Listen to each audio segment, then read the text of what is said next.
Billy Edward Albert Meier was born in Switzerland February 3rd, 1937. Makes him 70 years old now. For over 56 years, he has maintained a series of physical and telepathic contacts with extraterrestrial beings who he claims come from the Pleiades star cluster. Acting as a mediator and a spokesperson, he imparts fascinating teachings and wisdom to all of us.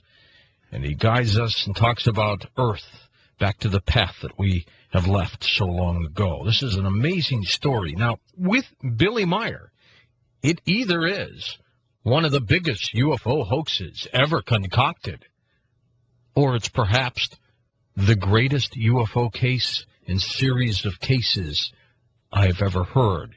In a moment, his American media representative, Michael Horn, joins us on Coast to Coast AM.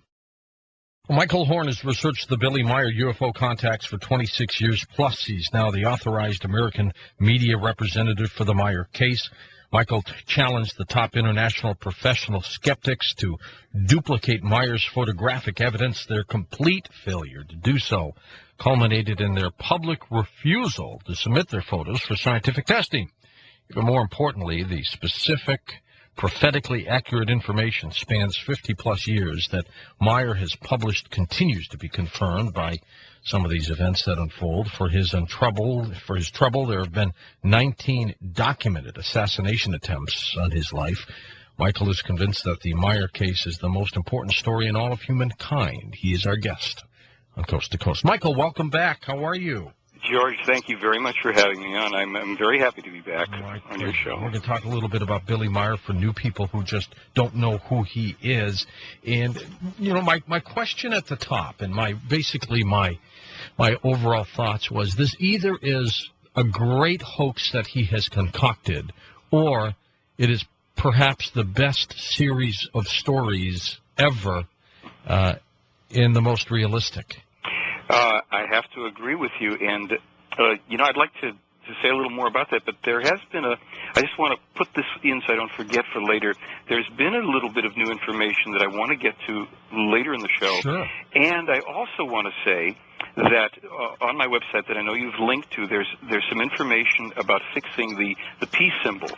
And I just want to encourage people to read that. This ties into the new information, and it's probably not expected in the context of the Meier case. We're talking UFOs and stuff, but it's a very interesting thing about fixing the peace symbol. But let me get back to responding about this, unusual case. Actually, it's been about 28 years now that I've been researching it, and there have been 21 attempts in Meier's life to date. So since you and I spoke last, a couple other things transpired. Yeah. But the first thing that comes to mind for me, apart from the fact that I hope that all the skeptics out there that heard the introduction will take their high blood pressure medication, sit back, relax, and enjoy the show, because they're not fond of me saying these types of things, about having defeated all the skeptical challenges.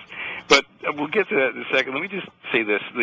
The Meier case, what makes it so remarkable in many ways is the quality as well as the quantity of the physical evidence, which is still irreproducible, and we will establish that hopefully before the night is over. And there's a variety there's actually 6 different categories of still irreproducible physical evidence, and that's quite remarkable. But there's also 24,000 plus pages of information, including prophetic information.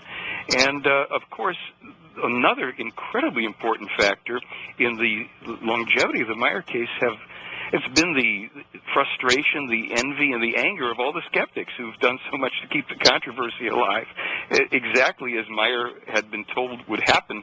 And he was told this more than 30, 40 years ago. Okay, well, here he is. He's 70 years old now. Tell us a little bit about Billy Meier, Michael. Billy Meier is a fascinating person who, if you meet him in person, isn't fascinating.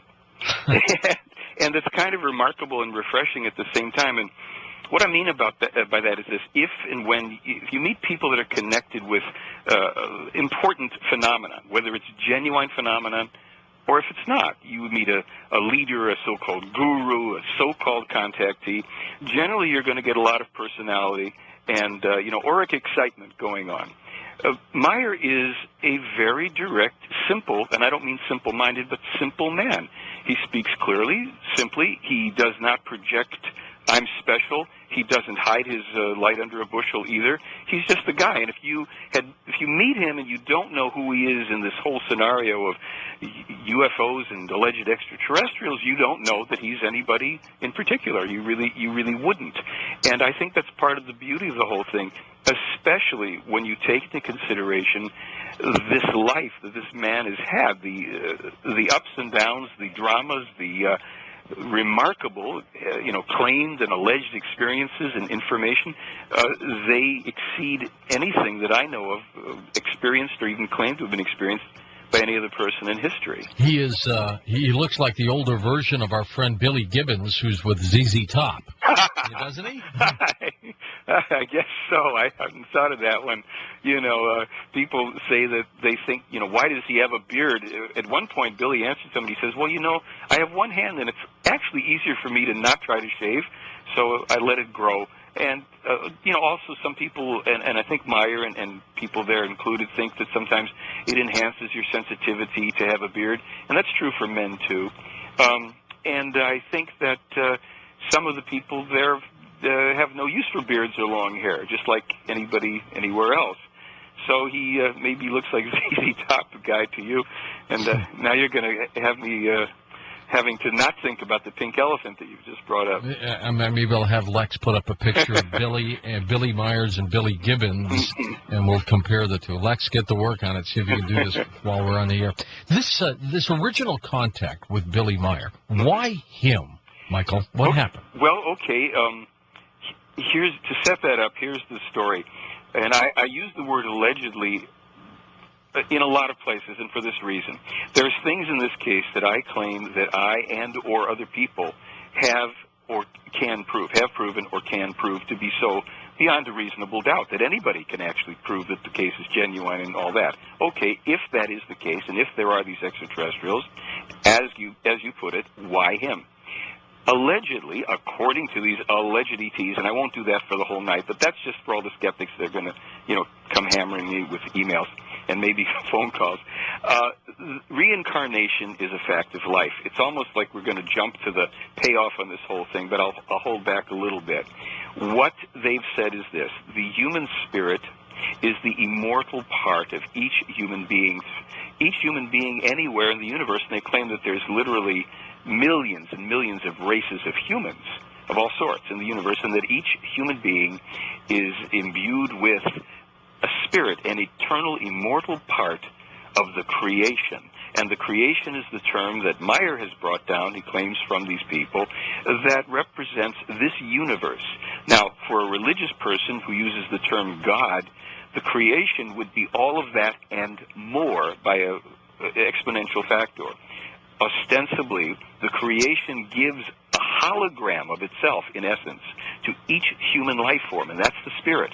The soul is a temporary or temporal construct that each human generates and composes during a lifetime, and its primary residence is around the solar plexus, we're told. Now, in answering the question, the human spirit incarnating or reincarnating, according to them, millions and millions and millions of times, countless millions of times, in the course of evolution, but not exactly Darwinian evolution, in the course of evolution for the purpose of evolving back into the creation, eventually in trillions of years. The spirit that allegedly inhabits this simple, quote-unquote, simple one-armed farmer / ex-rock and roller, Billy Meier, now I say that's that pink elephant. This spirit is said to be enormously ancient, and that it has performed this function before on our world and maybe others. Interesting. Mm-hmm. I'm also fascinated by the names of the extraterrestrials who have been in contact with him since he was 5. Yeah. I mean, we've got Safath, is it? Safath, S-F-A-T-H. Meier claims that was the first extraterrestrial person that he had contact with, and that indeed that this extraterrestrial Safath had prepared the parish priest, Father Zimmerman, to be a counsel for young Edward Albert Meier, at this point a 5-year-old boy growing up in a conservative, I guess, Protestant village in Switzerland in 1942. The last thing you're going to expect is that a parish priest, let alone a 5-year-old boy there, is going to be in touch with extraterrestrials. But this is how this case unfolded. And I have to say, having just been in Switzerland recently in September working on a new film that I'll tell you about and your audience, the documentation that Meier has on everything in this case so exceeds anything you can imagine. The paperwork that this man has kept throughout his entire life, every visa, every certificate, everything, it's a remarkable documentation, and we will have it in our documentary. Yeah, he keeps good records. He keeps good records, right. Yes, and he shoots back when people shoot at him, too. So. I want you to tell me a little bit later on about these 21 assassination attempts on him and who you think may be trying to do him in. Asket was his second contact. What do we know about that extraterrestrial? What we're told is that Asket, it turns out, we're also told, is a niece of Ptah. We'll get to this genealogy and thing in a moment. But Asket is ostensibly a woman who comes from a parallel to our universe, a physical universe that is called the Dal, D-A-L universe, and that she, her people, the Timars, are a people that work in concert with the Playaran people, and that her mission was to take over from Sfath after the 11 years of the contacts that Meier had with Sfath after he died, and to continue the tutoring and working with him directly and taking him on different types of trips and things like that are quite amazing to read about. And there's all sorts of controversies, of course, about this stuff, as you can imagine.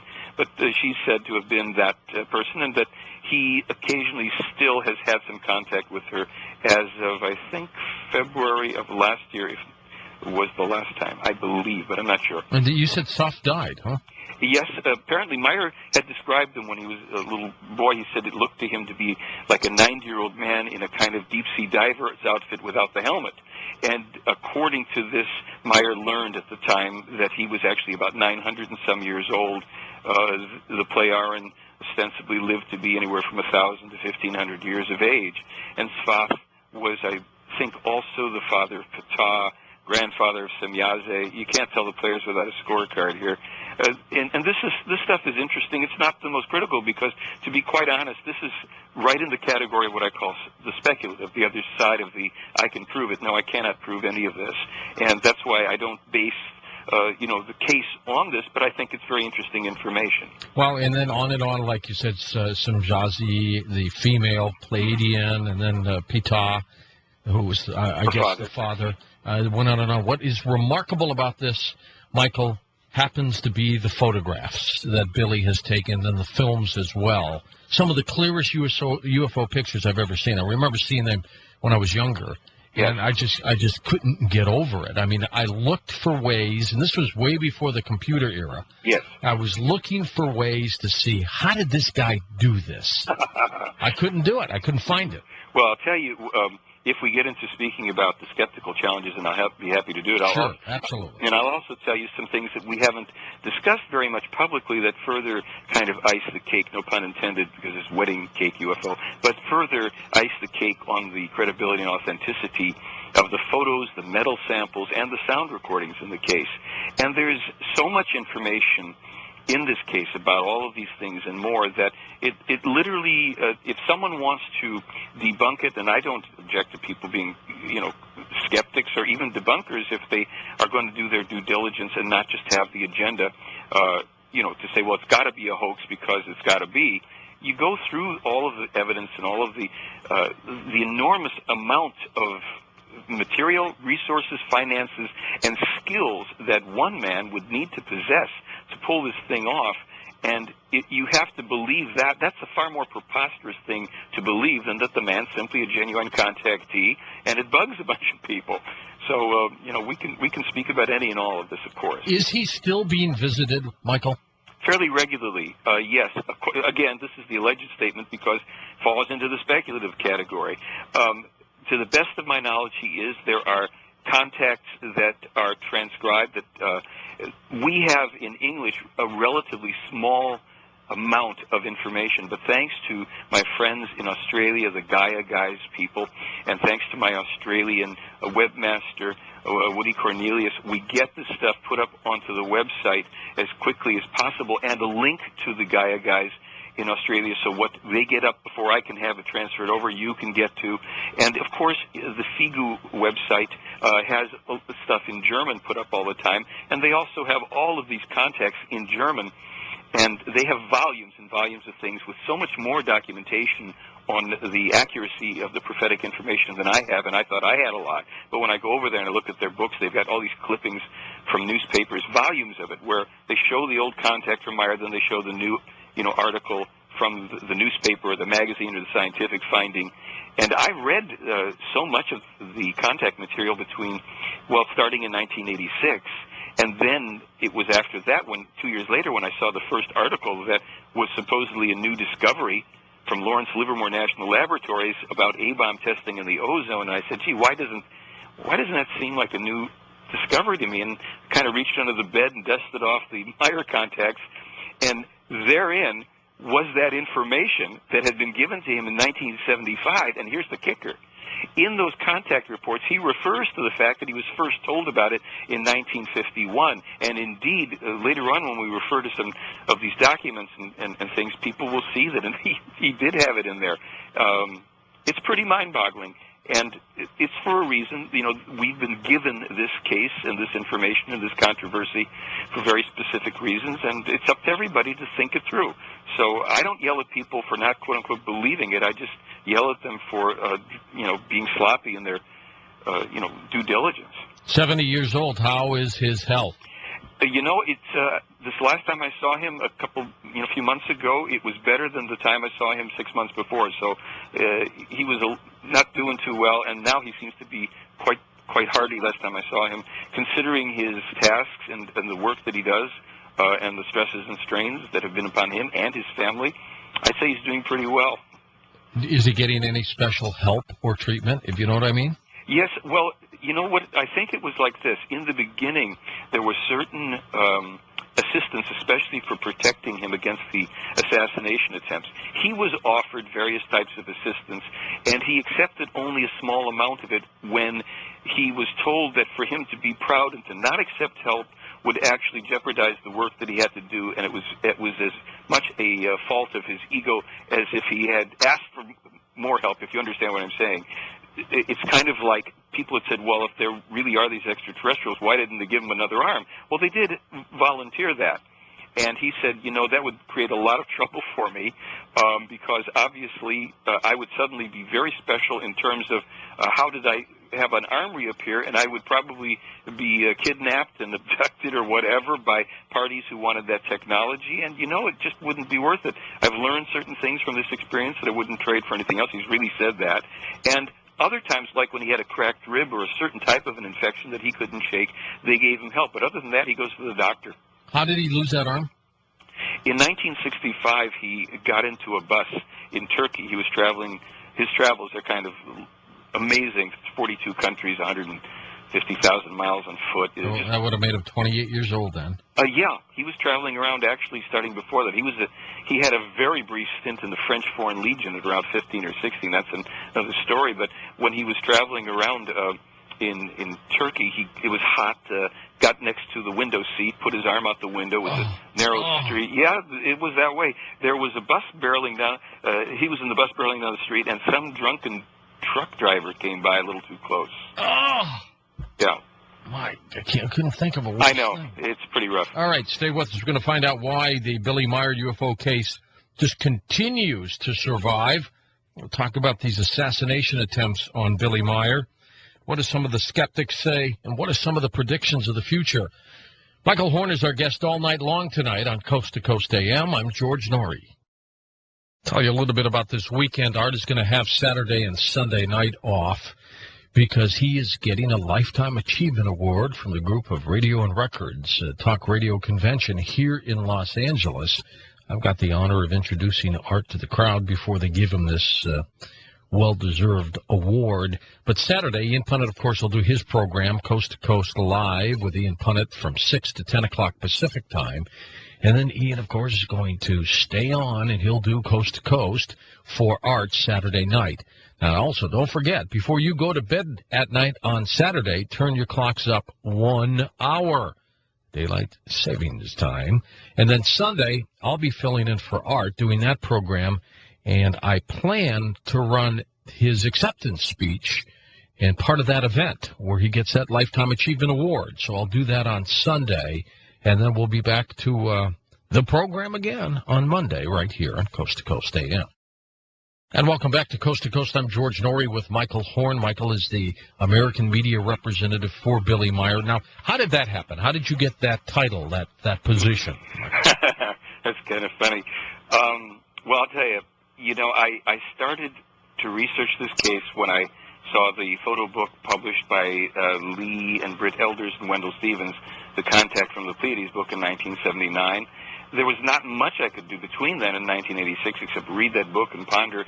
Then I got the Contact reports in 1988, along with a fellow named Randy Winters, co-produced the Pleiadian Connection videotape, and I gave my first lecture on my own. I wanted to do lectures. I was inspired to do it, and kind of have off and on ever since been doing that. So in the year 2000, I went for the first time to Switzerland to meet Billy and other people there and kind of become an American passive member, meaning someone that considers himself a member of their overall group but lives remote from it. And it's a kind of lightweight membership, if you will, because I'm not living there with everybody that's involved in the day-to-day work. Then, a couple of years after that, I said to them, look, I'd like to do this kind of officially for you, meaning I want the following. I want you to authorize me to represent your material the way you want it represented, providing these other conditions are in here. And they would be that I am free to have my own opinion, to disagree, because this is the way I am anyhow, and I have in the past. I've even written some disagreement into an article or two that I've had published where I didn't agree, and I don't know whether I'm right or wrong, but I like the freedom of thought. And I said the last stipulation would be that you don't pay me anything and I don't pay you anything, so that we don't have that link of any, kind of compromise. So basically, it's a voluntary position that I do gleefully, and they said fine. And we drew up a little contract for that purpose. And in the contract, Meier, one of the last things, I don't have it right now in front of me, but one of the last things was that the purpose of it, as far as they were concerned, ultimately was to promote the spiritual information in the case. Not religious, but spiritual. And I agreed with that, having a basic kind of introduction to that area at the time. And that's what I do. So I spend, I'd say, anywhere between 6 and 10 hours a day in one way, shape, or form or another, working on the case, research, correspondence, arguing with skeptics, doing lectures, radio shows, et cetera, et cetera, et cetera. So that's that whole authorized American media representative. Okay, well, tonight we're going to talk about some of Billy Meier's, the predictions, the things he's been told. We're going to talk about some of the photographs. We're going to talk about the wedding cake UFO photo. Sure.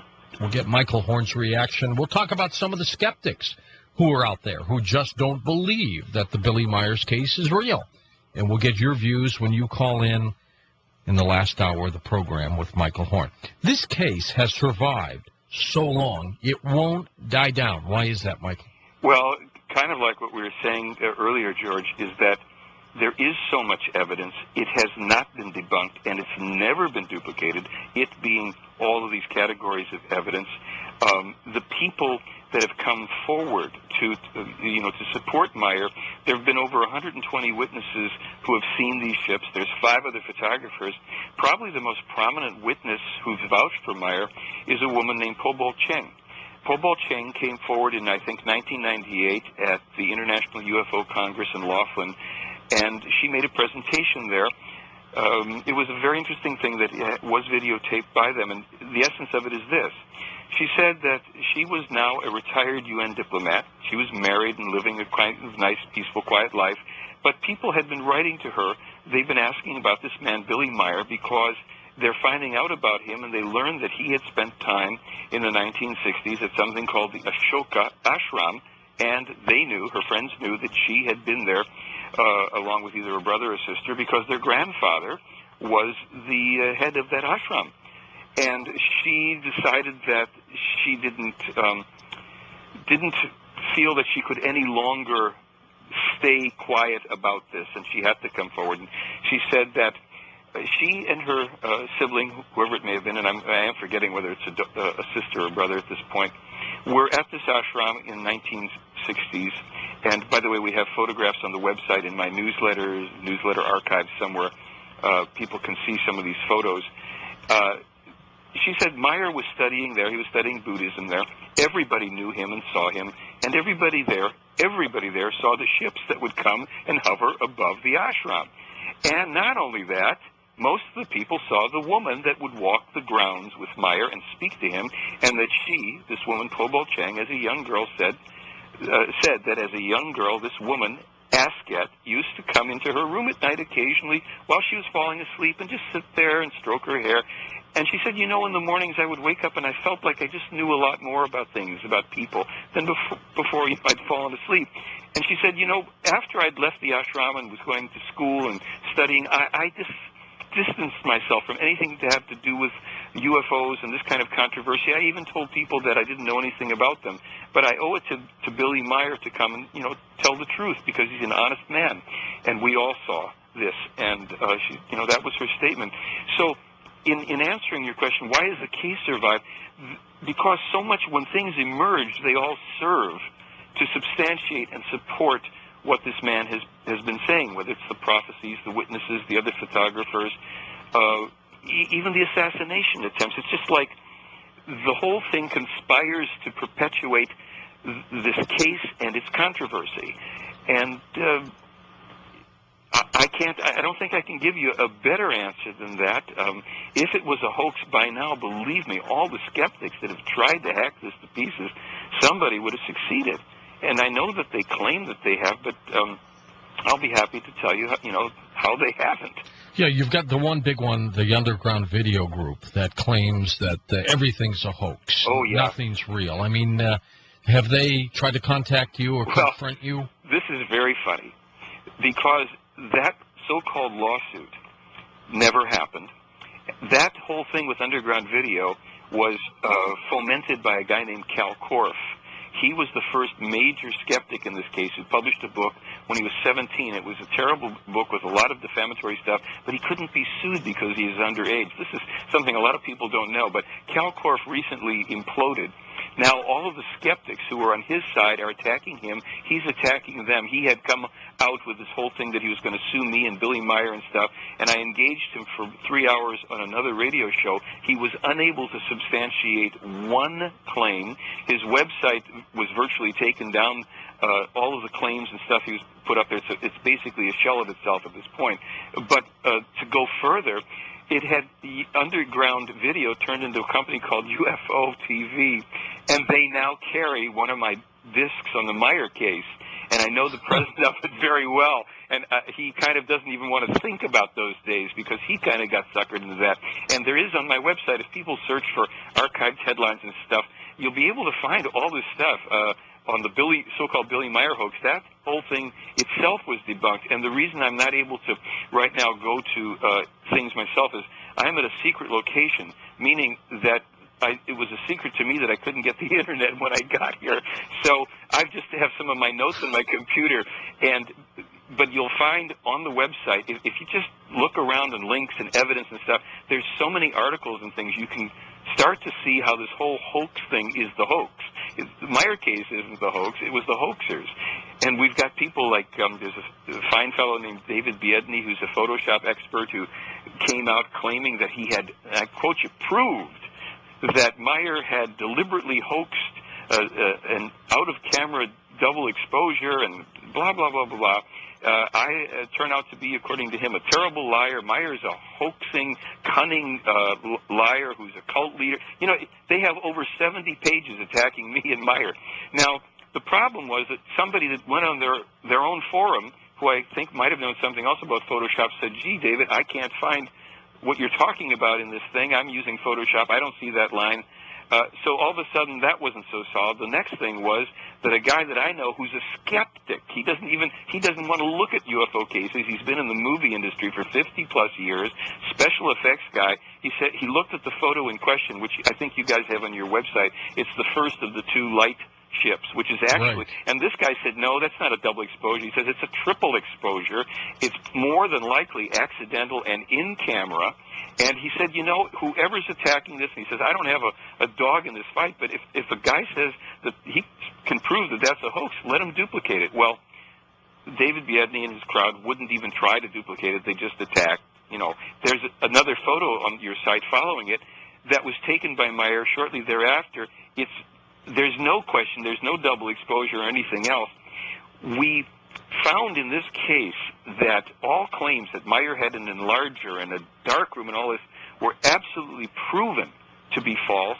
The original investigators, plus the author Gary Kinder, had contacted the people at a studio called Bar Photo, and they were the people that handled virtually all of Meier's photos and films in another little Swiss village. And they attested to the fact that Meier bought all of his equipment from them, and there was no other camera shop around apparently at the time, and the only stuff he ever bought was film and cameras, and that he spent a lot of time holding cameras and trying to test cameras in the shop because of one hand. And they said it struck them that if he had been a man who had accomplices helping him, he wouldn't need to be fussy about how well he could manipulate a camera, that he would have people that could do this for him. But the kicker was, they said, that they were rather startled when the photos and films came back because they were seeing things that they had never seen before. They would, like in the old days in the shops when you would get your photos back, how people would go through the photos and make sure everything was in order. Right. Well, they would go through them all. And they said, there were no shots, because they were asked this by Gary Kinder. Well, did it look like there were any setups like for models or any missed or muffed shots? And they said, no, these would come back like the negatives on a strip would come back. Each one was a clear photograph of this object in a slightly different position outside. There were no setups apparent. The films came back and blew their minds totally. They said, my goodness, we've never seen anything like this. And then they got used to it after a while. They were asked, well, did he ever buy chemicals or an enlarger? They said, well, no, we would know. And that could easily be traced. And when Wendell Stevens and Lee and Britt Elders did their investigation, let alone then Gary Kinder, there was no trail of any of this. Did he ever have other witnesses, Michael, out there? Yes. As a matter of fact, he had a number of other witnesses. We spoke to some, and we recorded their testimony when we were in Switzerland in September. And, a lot of the skeptics try to say, well, his wife says it's all a hoax. We happen to have film from 1979 with his wife describing in detail not only her own sightings, with her children showing drawings of the things, but her talking about the other people along with her for the sightings. And we have some of these people now, many years later, that have given the testimony about these sightings. The continuity is remarkable in the case. And so you then get like a skeptic, like a fellow named Jeff Ritzmann, who says that Meier is using miniature trees and model UFOs, and he's going to prove it. And he takes a bunch of little photos of a model, and then he threatens me with a lawsuit if I display the photos on my site or show them in comparison in presentations. To the real ones. Yes. And of course the thing is, and I learned this from the investigators and watching one of their films, and I'm not really savvy with technical stuff, but they said, and they actually showed it in the film that we're going to have reissued, when you are looking at and analyzing, they were doing digital analysis even 20-some years ago of the photographs. They said the contours in the Meier craft, the number of pixels along the edges, the distinct foreground and the blurrier edges and distance, they could tell that these were large objects. And the skeptics didn't pay any attention to this next thing. Jeff Ritzmann didn't. They had two models built. These were $400 models built at the MGM Special Effects lot.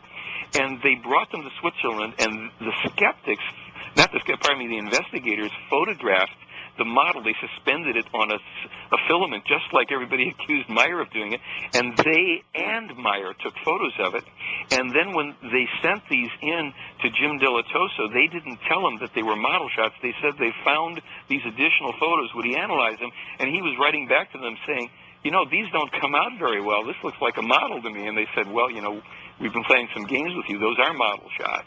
Now, the kicker for this fine fellow, Mr. Ritzman, was that he was accusing Meier of setting up miniature trees. Now, when Jeff sent his photos up for comparison, one of the telling things was his models were never next to any large trees. And we then found out accidentally that he's been cultivating miniature trees himself for 14 years. Now, Meier's, though, also, just because some people are confused, yes, he has admitted that he's had models of the crafts, yes, but he claims they were toys for his children, right? Or well, something that's like that? part of it. The other ones, and then I'll come back to the thing with the models and Jeff Ritzman. Not only did he admit that he had models, he and other people got together with the models and tried to do some photographs with people. This is reported.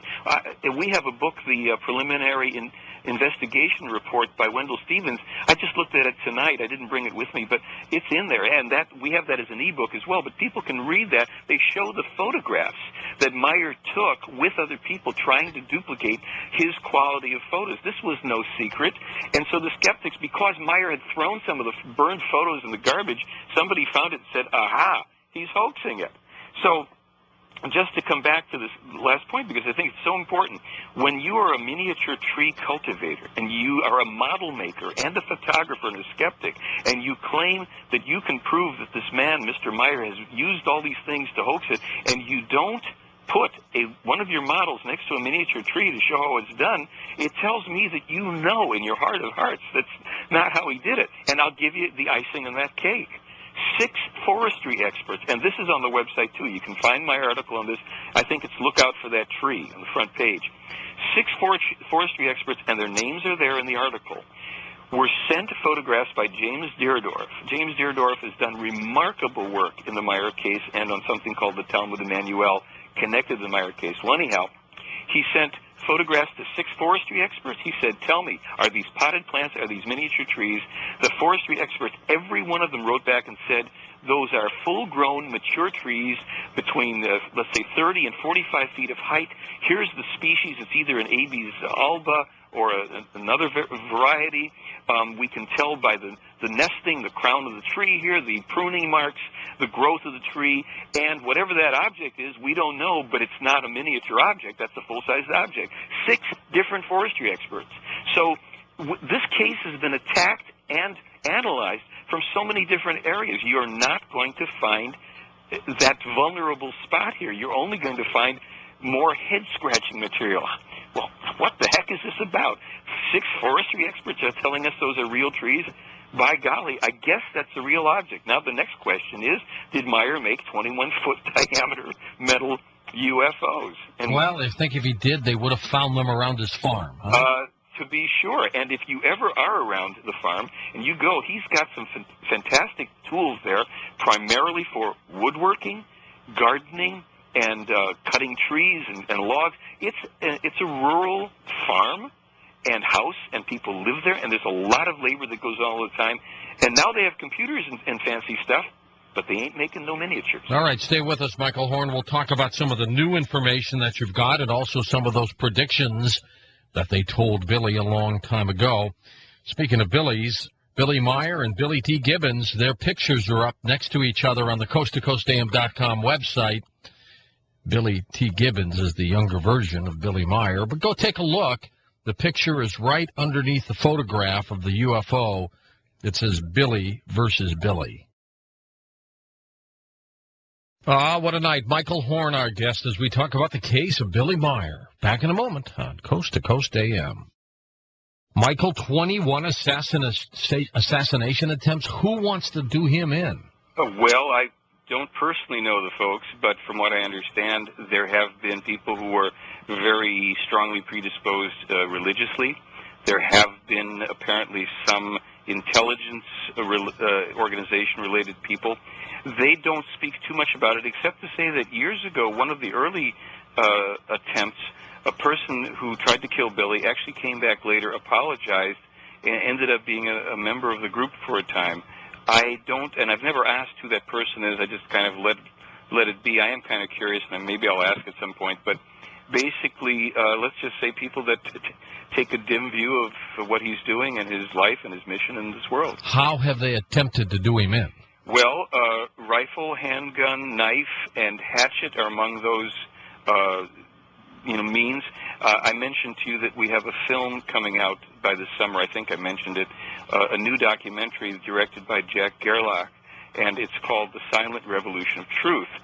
And I'll explain that name in a minute because it's an interesting genesis to the name. But in the film, we show Meier actually takes us to one of the places where an assassination attempt years ago had been attempted, and shows how he had been warned in a dream that this was going to happen, that someone was going to try to kill him and shoot him in a particular place, and that he then constructed for himself a metal plate that he put like a big string around, and an agenda, a little pocket, agenda paper book, and he put those, and he placed them in a pocket, the book in a pocket and the plate right in behind the book, and went about his business. And on that next day, indeed, someone came and fired a shot, and he shows the book. He still has the agenda with the bullet hole through it and the metal plate that stopped the bullet.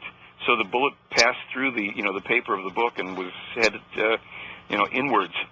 So we have this in the film. It's a fascinating film, and if I may say two things. If people want to sign up for the free newsletter on my site, I let people know when these things are available, and I don't sell my lists or anything. And I mentioned the title of the film, The Silent Revolution of Truth, and here's the story that goes along with it. Since it's a new hour, I'll throw the alleged word in. Allegedly, on the planet Era, from which these Pleiaren, the main group of the Pleiaren people come, on this planet, they decided to hold a kind of a contest, if you will, looking for a slogan, a one-liner that would encapsulate the essence of what Meier's mission on Earth was. And the winning entry was this term. And it sounds so funny, you think of people ahead of us by 8,000 years technologically, and they're having a little contest. Well, the winning statement was the silent revolution of truth. And the person who authored that was, and at that time, 11-year-old girl named Kladina Ikarina, according to this. They have some pretty names. And her reward was to come to meet Billy in Switzerland. And I did see a very basic, not an official English translation of it. It was a very cute kind of little interaction. But that's the genesis of the name for the new movie. And by the way, we will have in the movie, we're going to show the 24-inch model made by MGM being walked around the center there, and of course some of Meier's own film. People who simply have eyes to see and minds to think are going to be able to tell the difference right away. We've got Meier doing some of his 60-word per minute one-handed typing in German. We caught that on film. We got some really nifty things in there and interviews with people, and I think people are going to be quite surprised as to who this man is, how he is, and the free thinking. Does he speak English? He does. It's not great English he speaks, but he did not speak English for the film. We're translating everything and subtitling so you can hear the voice and just get the exact content from the... Well, Michael, why don't we get him on the program with you one time? Well, there are a few things. One, he has patently refused to do interviews. I don't know that the time factor is a factor, but he has just simply said that no longer will he do interviews because and the reason in the film that he speaks in German is he said, while I can speak some English, I don't speak it well enough to convey what I am here to convey. Would he chat with you on this program? Well, no interview, just a chat between you and him. We kind of just listen in. I'll tell you what, I'll be honest with you, I don't think that'll happen, but something's popping into my mind right now, and see if this will work for you. We are due to debut this film, finish it and debut it, if all goes well, early summer of this year. How's about if, when we have the film ready, we debut a portion of it in any way, shape, or form that's possible, give it a piece of it to you at, coast to coast here, and you can just see this guy doing his thing and speaking, and you'll know what he's saying. It's probably going to be more content than I could get out of him, or you and I could get out of him in a transatlantic. We could do that in conjunction. I mean, I'd love to just hear the guy on the air. You know what? I will ask again. I will. I seriously will, because I hear that you would love that, and I know people would. But the other part of it, and this will sound kind of bizarre, especially to all the people that... I mean, we're not going to indict the guy. No, and it's not a problem. I mean, he's had a lot worse than people asking him questions in any language. You know, if people shoot at you, usually the first time the bullet whizzes by your head and misses you, it says, you know, career change. By the way, has he ever been hit? Well, that bullet hit... Or grazed or anything? Yeah, well, that bullet hit him, and then also a knife that was thrown. He was wearing a heavy leather jacket, and it bounced off his back. There was an attempt to kill him, believe it or not, by some ETs with a synthetic lightning, and then there was another attempt to wipe out his home with him and a few other people in it with a sonic weapon by some ETs. George, when you start on the Meier case, you pull the thread on the most, amazing and convoluted story. And again, we keep the balance. Here's speculative stuff. Yes, there's witnesses. Most of these attempts were witnessed, and they were reported to police, and the police were investigating. And now, of course, the skeptics say, I want to see those police reports. Well, go to Switzerland and go, look them up. This isn't exactly, his life has been enough of in a fishbowl that they're not jumping through hoops for people anymore. Well, just let Billy know that I would be extremely pleased if he made his presence known on the program. I promise, and if you want to accept my other offer that we, debut this to your listeners and viewers of the website when it's ready, that this is the place. In conjunction with him, that's my deal. Okay, I'll ask for that. Well, look, I'll do my best, I promise you. I understand. I promise. I'll see him in May, so we'll see if that can happen. I understand. Now, let's talk about some of the things they told him, the predictions of the future. What are some of the things that have come to pass, and then some of the things we need to look for in the future? Well, can I beg a favor first? And you don't have to beg. All right. Well, that's that term they use. However you may kiss my ring. That's cute. Pope George, huh? I like it. Well, look, I wanted to conclude something on physical evidence for people, because there has been, there's controversy about photos, there's controversy about metal, and there's some things that most people don't know, and basically we've kind of not spoken much about it, because when the skeptics attack certain things like the metal samples, and they go nuts about that, it perpetuates the interest, and, we feign indignation a little. In case you're not fully up on this part, meaning you, the listeners, or anybody here, Meier was given, he claims, metal samples by these alleged ETs. They were turned over to the investigative team, and they were examined by several scientists. People think only Marcel Vogel. But Marcel Vogel was the main scientist who actually did an electron scanning microscopic examination of them, and he videotaped that, too. All right. Now, is that a click that you're hearing on my line? That is on your end. Hold on. Let me see if I can straighten that up real quickly. I hope that's better. All right. Now, when Marcel Vogel did the analysis on the metals, up until this time, most of the, let's say, intelligence agencies around the world were seeing, okay, pretty interesting photos, but photos can be faked, big deal. But we want to look at this and just keep our eyes on it. Okay, so Vogel made an analysis that I'm just about to describe, but the first thing I'll tell you is that it had become a point of contention with some skeptics. They were saying Marcel Vogel wasn't a patent-holding scientist. He was just, he was a nobody. Mm-hmm. Well, it turns out that we let that go on for a while. People like Mr. Biedny and others were literally pounding their fists on desks about Marcel Vogel, being just a lackey. So then we posted online on my website, where people can find it, records of at least some, if not most, of the 30-odd patents he either held or co-held.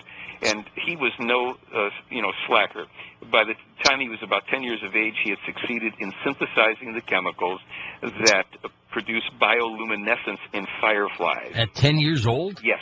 He was a genius. And he was given the metal samples because he was also an expert in energy conversion within crystals and things like that.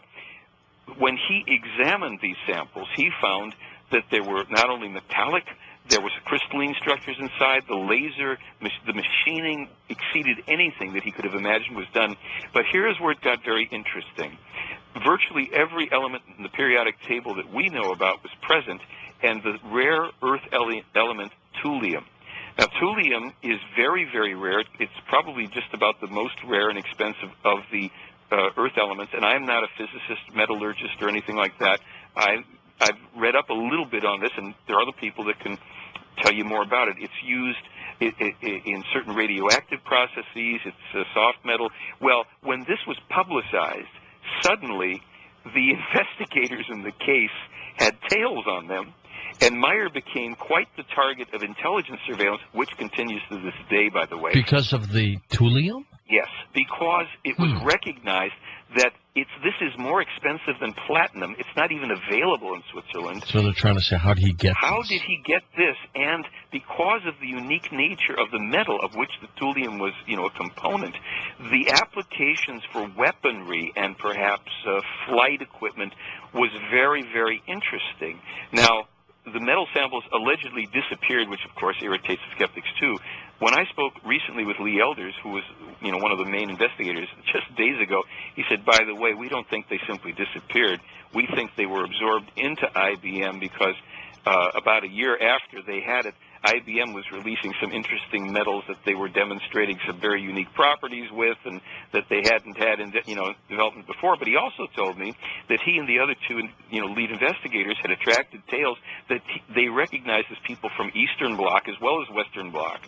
And when he got a briefing, because Lee Elders had told me, he said, I decided to play ball with the CIA. We were briefed in and out of Switzerland, meaning every time we went through London on our way to Zurich, we were picked up, even if we didn't have, and we didn't, he said, reservations on planes and no way of knowing. He said they always knew where we were.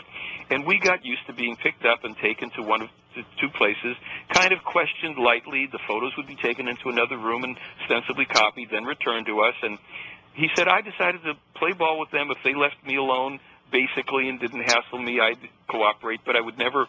And he said, we knew our phones were bugged, and I would never get involved in anything that, was going to create a problem too much for me. I mean, he was very honest about it.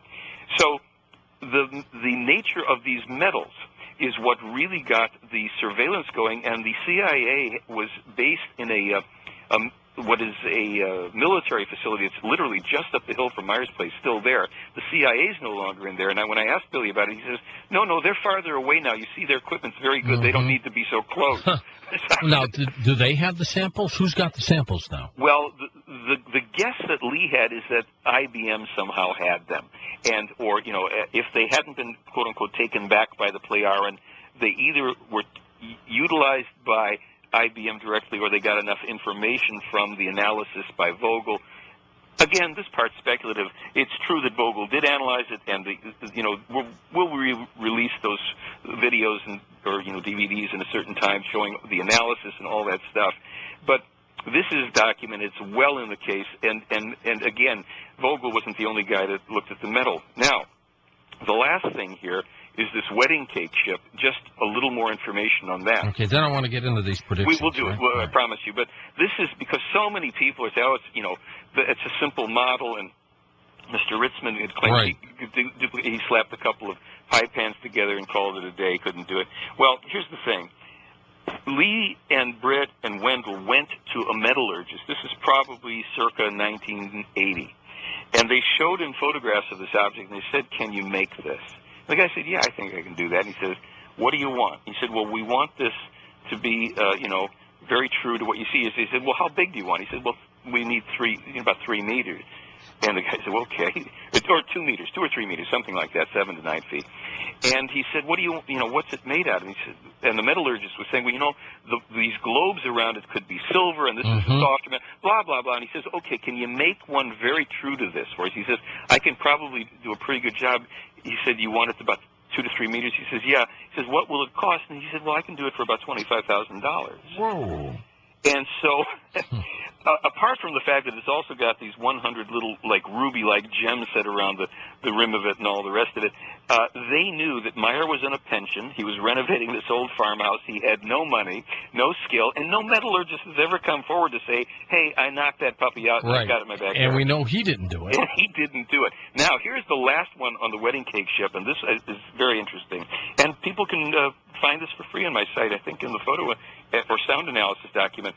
When the sounds were recorded, there were several situations when Meier and his wife and other witnesses, up to 15 other people, were around when a ship would hover, and he took these 3 or 4 cassette machines and recorded the sounds.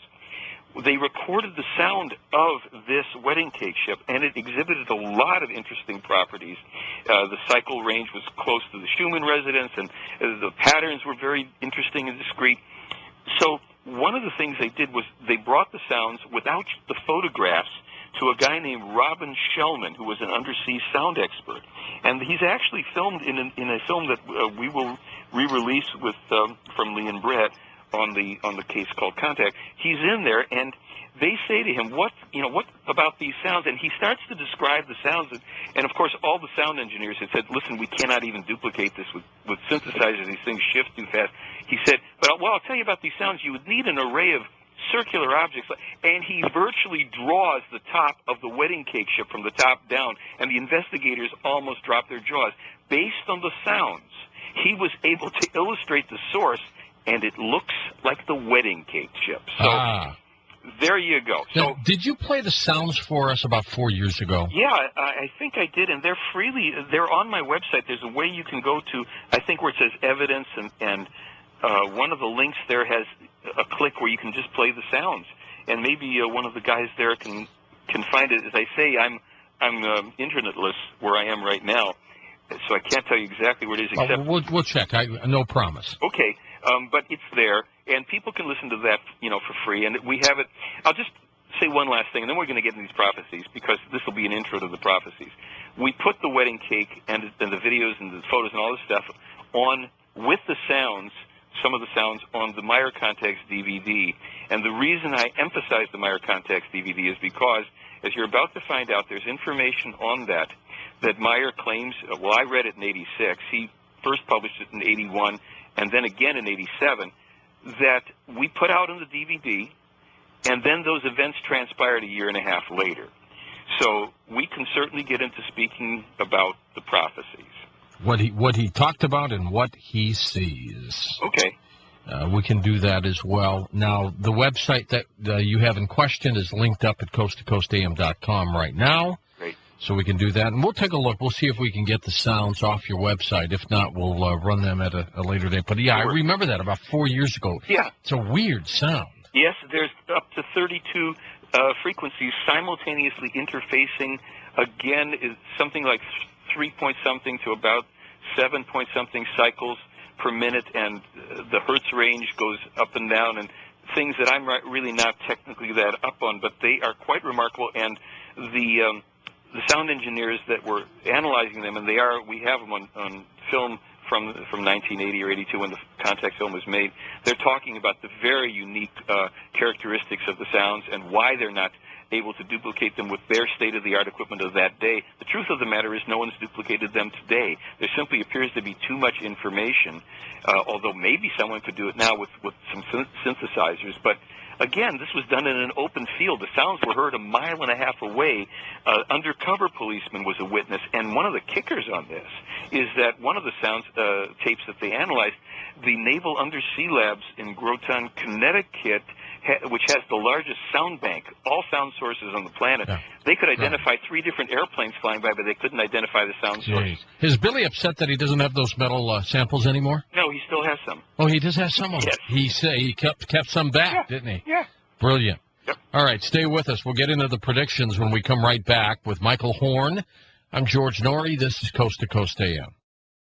Well, we'll talk about some of Billy Meier's predictions, what they told him with Michael Horn. We've also got some sound of the beam ship, so we'll have Michael explain what you're about to hear when we come right back on Coast to Coast AM.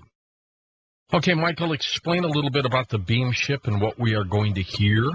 Okay, what you're going to hear is a brief recording. This is a segment of a 42-minute recording.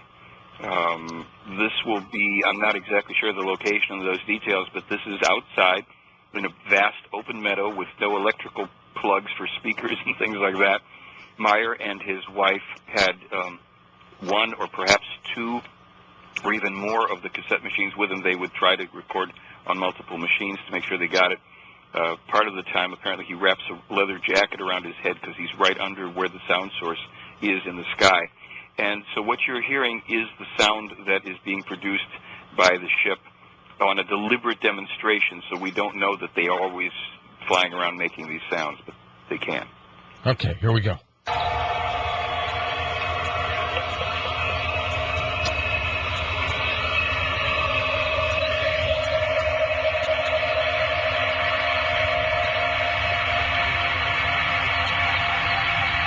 It's kind of eerie. It sounds a little bit, Michael, from The Day the Earth Stood Still. Huh? Yeah.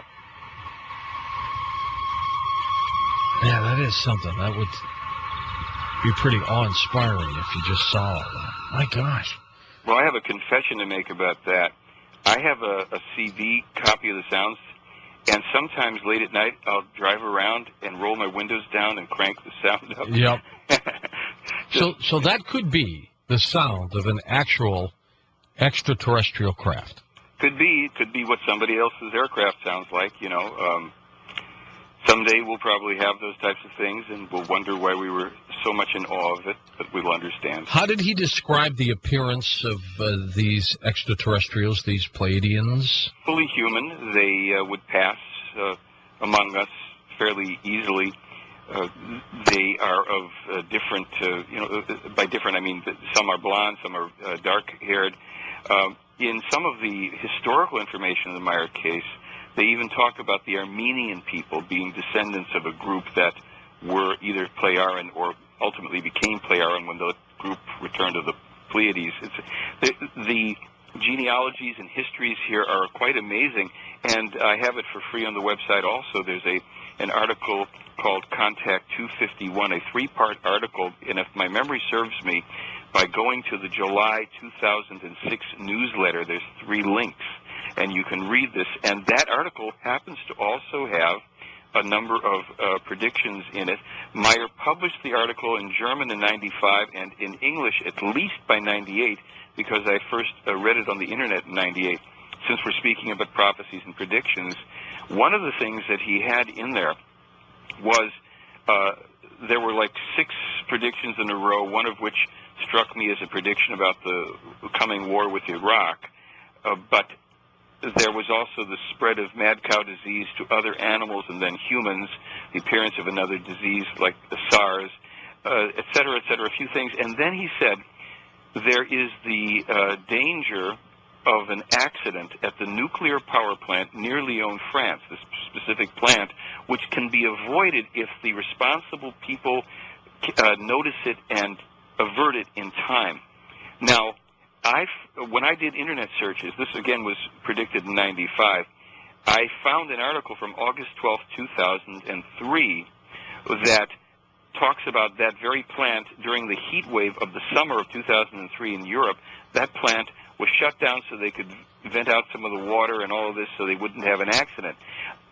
Then I went back on the Internet about a month or 2 ago, and I actually had found another article from 2000, 3 years before. But what was stunning about that article, I didn't think I was going to talk about it tonight, or I would have it in front of me and and literally read it to you. But the language they use in that article on the on averting the accident of that power plant is almost exactly the way Meier put it in that prophecy in 95 that you can find in that Contact 251. It was just really eerie.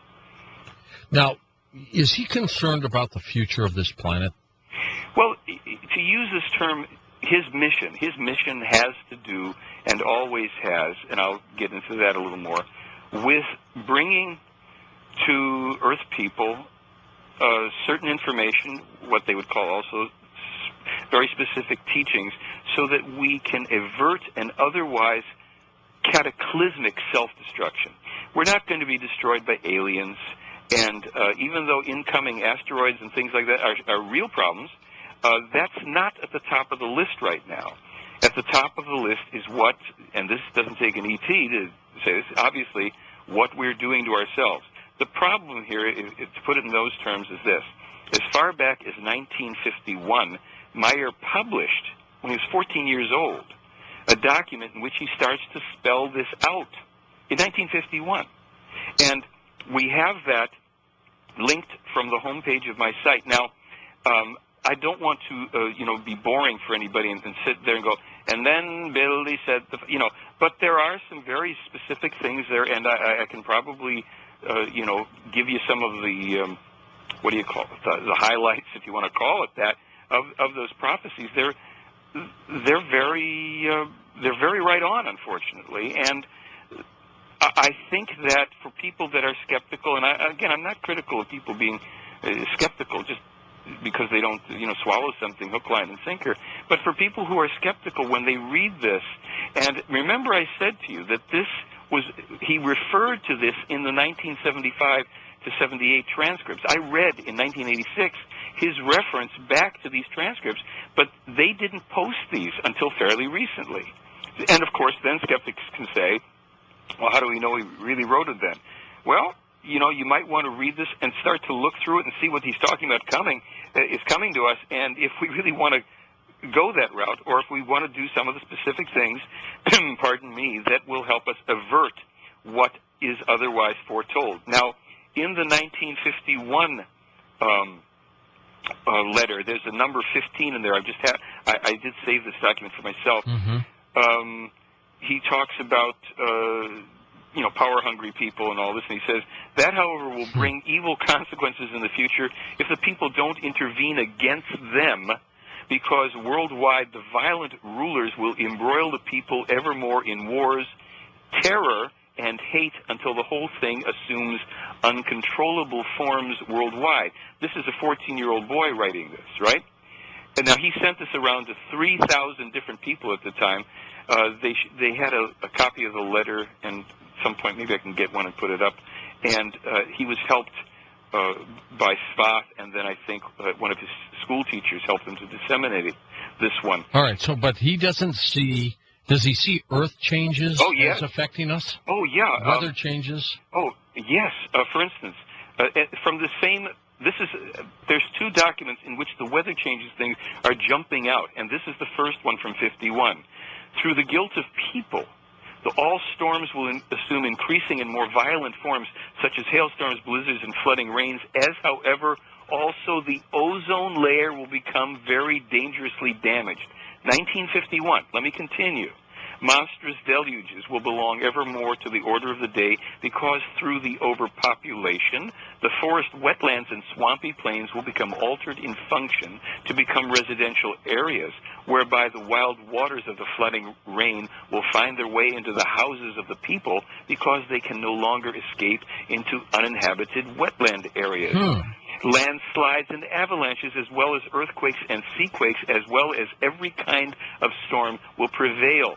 Gales and typhoons, hurricanes and tornadoes will increase ever more in their numbers and will become ever more violent and destructive. Now, again, this was from 1951. He also says, the monstrous mass and weight of the cities and villages continuously stress the inner structures of the earth more and more, through which the tectonic plates will be adversely affected, inevitably leading to increasing tectonic displacements and faults, through which immense tremors will be evoked worldwide, whereby finally the deaths will go into the hundreds of thousands and into the millions. And these tremors also have influences on the Earth's entire volcanic activity. Consequently, also the volcanoes that are multiply connected together worldwide that will become ever more frequently and more destructively active. He speaks about this will demand many human lives, especially in those areas where unreasonably habitations are built too closely to volcanoes, as is also the case with beaches by oceans, by great rivers and seas where the immediate shorelines are built up, which through storm waves and tsunamis will be flooded in violent measure and demand very many human lives. Now, this is the first. He also speaks here about the problem of illegal immigration. I mean, you would think that someone wrote this yesterday, except this was referred to in those documents that I read in 86. Does he ever talk about time travel, Michael? Yes. Now, let me just say one thing about the time travel thing, again, with the caveat, allegedly. Time travel is possible. He claims to have been taken, and he talks about this in the movie. It's fascinating. He describes one of the major time travels that he claims was he was taken on in to the year 32 A.D. to Jerusalem. Put the pieces together. Mm-hmm. And this was with Asket, and there was another man that came along with them. His name is a little hard for me to pronounce. I will leave it alone for now. He was a Russian wanderer, explorer guy who kept to himself and who happened upon Meier's camp in the Jordanian desert when Asket was there with Meier. And he couldn't figure out who this woman was that looked like an angel, quote unquote. And they got to talking with him. He was like a very rough, direct character. And they said to him, "Do you want to come with us in this object?" And he finally said, "Yeah, I want to do whatever you're going to do." And he freaked out during part of the trip when he realized that he was in a spaceship and was taken back to Jerusalem.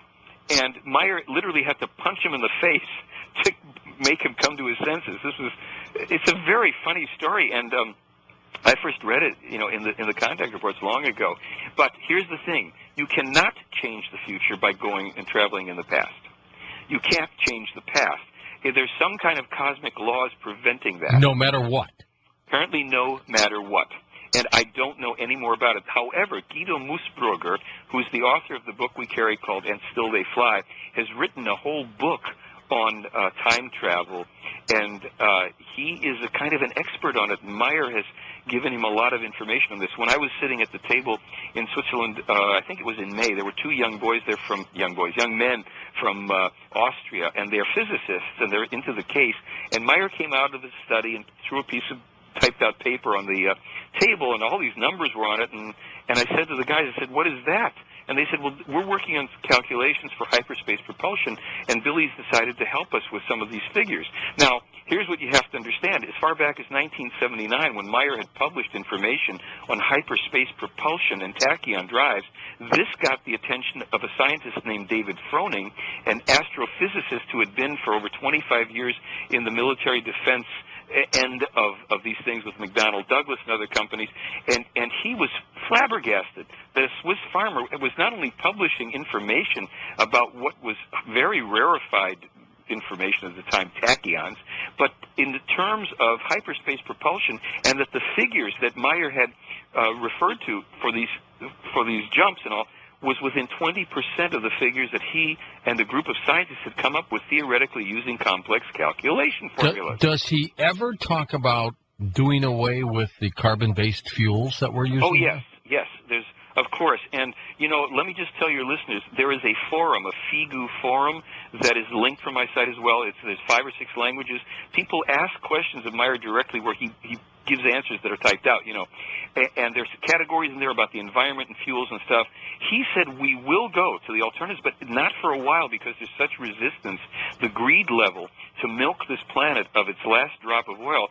And let's remember that Meier has published information long ago about the connection between the extraction of petroleum and oil, oil products and natural gases, and the connection to earthquakes and volcanic eruptions. That was also fascinating. Yes.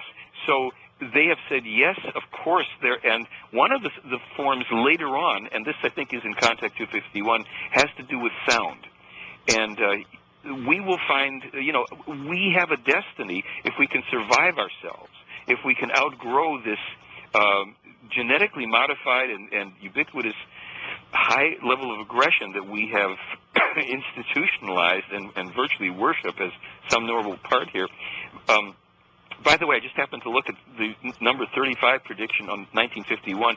Televisions already invented will belong to every family and as well to everyday life, as will the technology of the computer, which is already being worked on diligently in America, Germany, Japan, and the Soviet Union. And when did he write that? 1951. The television and the computer will become the most important information media, however, also as significant forms for the public advertising of prostitution. They speak about the ills and evils of that and the damage to the family and child abuse. Stuff in here that at the time he was writing it, I'm sure seemed very bizarre, which is probably why he had 0 responses to him. Well, those are things that have been. What about things that will be? Well, that we're coming to that, so to speak, because he even talks in here about the spread of terrorism around the time of the change of the millennium. I'm just looking at this because anybody can go on these, and look at them. I'm trying to find some of the ones. I think what I'll do. Pull out the most appropriate ones for us. Okay. Well, I think that many of them are appropriate. The appearance of new epidemics as well as epidemics that will be transferred from animals to people. This is something people don't like to hear, but they're very much against us keeping pets. They say that this is a very, very large contribution to illness, and they understand our love for animals, but that we do not understand the connection, and we'll just have to, work that out. Does he ever get into things like who the Antichrist might be or anything like that? Well, there is information that ties a lot of this together. Shall I give you... Is that a yes or no? Well, let me give you the answer in the way that's probably going to be most, if you will, startling, and we have to get to it at any point anyhow. I was going to do it tonight. Here's the deal on the Meier case and the prophecies and who Meier is and all of that, and now you can just try to figure this one out. You asked before why Meier, and I gave you the first answer, which had to do with, because his spirit is an old spirit. Here's the story on this. Allegedly. So I'm giving everybody a big caveat because we're not trying to sell you on this. According to the information published in this case for decades, which I have not, made a big deal out of, Meier's spirit was billions of years ago a highly evolved leader that had generated a people. In other words, he had become a leader of a huge number of peoples, and they moved around. They inhabited different planets, but they also degenerated, and they got very wild and warlike, blah, blah, blah, blah.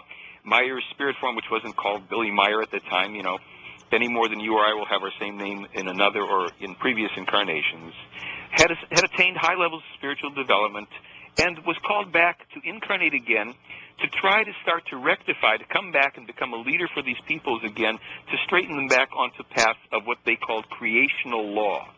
That there are laws in this universe that are, truths that humans are intended to live by and not to go into all this destruction.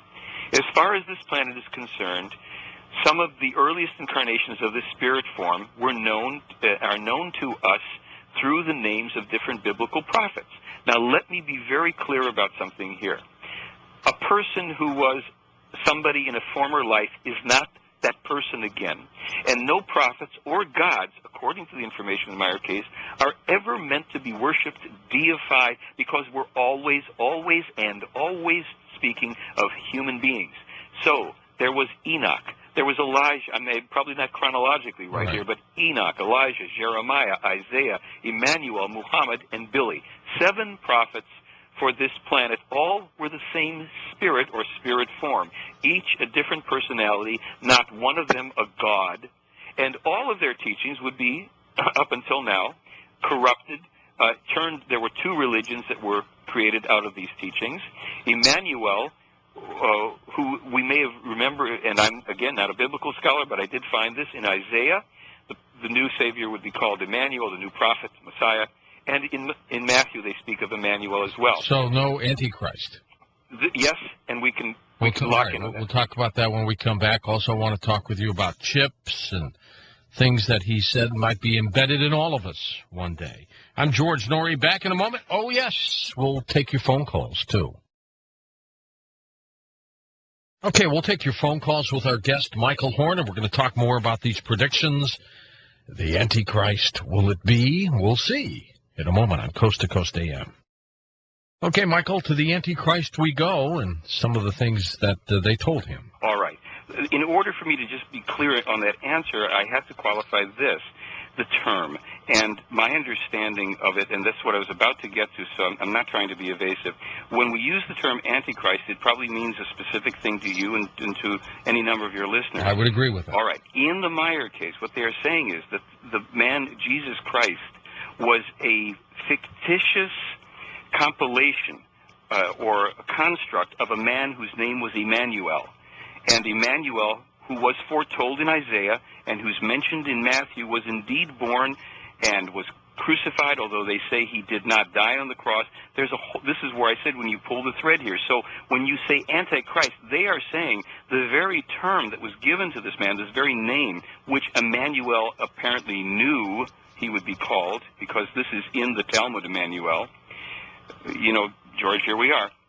that term in itself is a corruption, and it is an anti-truth term. Now, sorry folks, if this is offending, this is just information, and don't let it upset you too much one way or the other.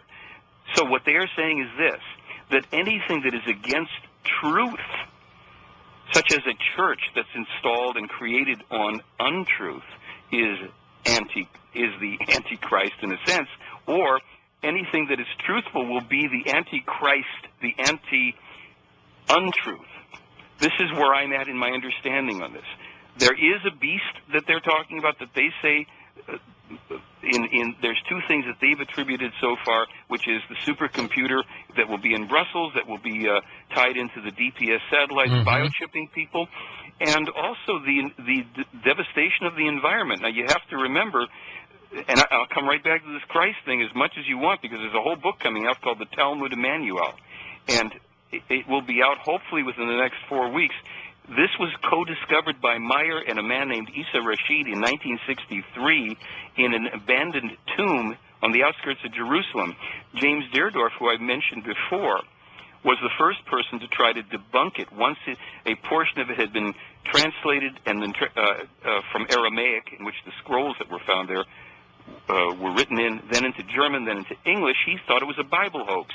His conclusions, and there's a website linked for mine, free stuff, read it to your heart's content, that these were the original writings of the man known in his day as Emmanuel, around whom the mythological figure of Jesus was created, and that the book of Matthew was based on the Talmud Emmanuel, not the other way around, and that he found that the Talmud Emmanuel resolved over 335 inconsistencies in Matthew, over 100 of which, yes, and over 100 of which had not been identified either by 63 when it was discovered or by 78 when it was first published in German. So this is the most, you wanted to know why people are trying to kill Meier? It's not just because of UFO stuff. I mean, that's enough. But the fact that he is the man that published this highly controversial document that is critical of Judaism. All religions. So they must think of him as a blasphemer or something, They do. A heretic. That's right. And I mean, I have quotes here from the Talmud Emmanuel, prophecies from the Talmud Emmanuel that curl your eyebrows. Why did he go there, Michael, when he knew it would be so inflammatory? Because in the Meier case, it's very simple. They say the truth is harsh and the truth must be spoken without flowery words. Diplomacy itself is lying. If we will want to survive, if we want to become true human beings, we must stop lying to ourselves and to each other. And this is one of the reasons why they didn't understand us for years. I'm just giving you the info in the case. Meier knew that this was going to be a miserable life experience coupled with unspeakable wonders.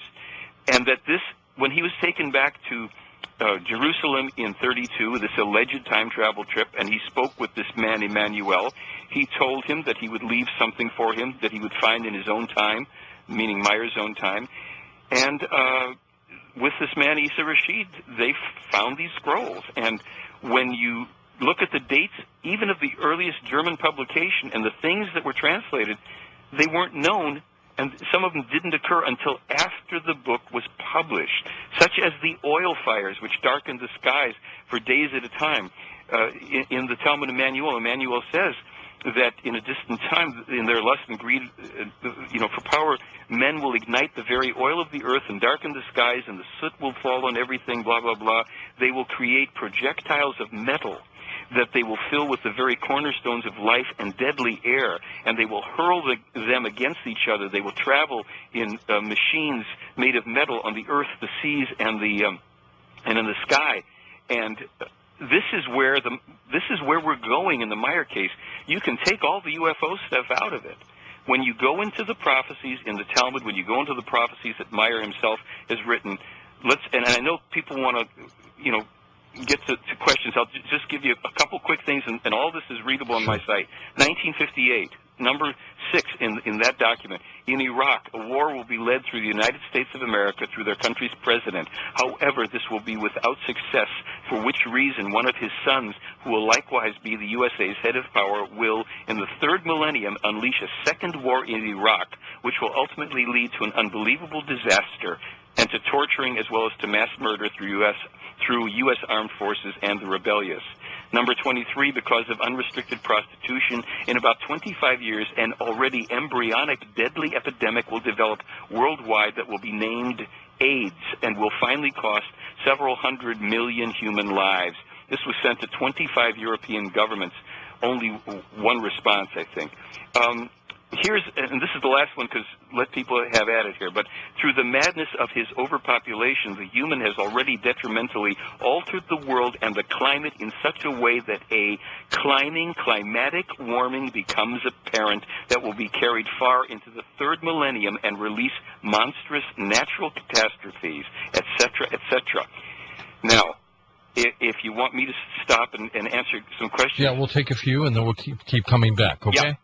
Let's go to our wild card line. Welcome to Coast to Coast. You're on the air with us. Hi there. Yes, excellent program as usual, George. This is a very important guest.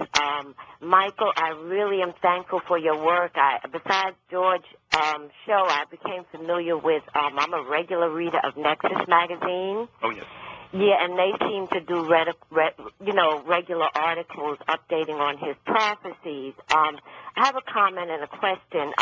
First of all, I was really thought it was significant that he speaks of how, in other words, what was done at the Council of Nicaea, and when Constantine said, "In this sign we'll conquer," because basically we're talking about either an African story or an African historical personage that was made into a European, so it's just a further way to divide us. But my question to you is that, does Billy have any ideas as how, we're all one humanity, and the ruling elite would have us think otherwise, and create us in the matrix of thinking that, we're different races and we all are children of Africa, and we need to look after that. But does he have any ways where we can try to raise consciousness and to avert some of these catastrophes and bring us all together? And I'll listen over the air. Really appreciate the program. Okay. Sure. Thank you.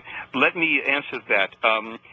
Yes, at the beginning of the show, I mentioned something about read the information about fixing the peace symbol.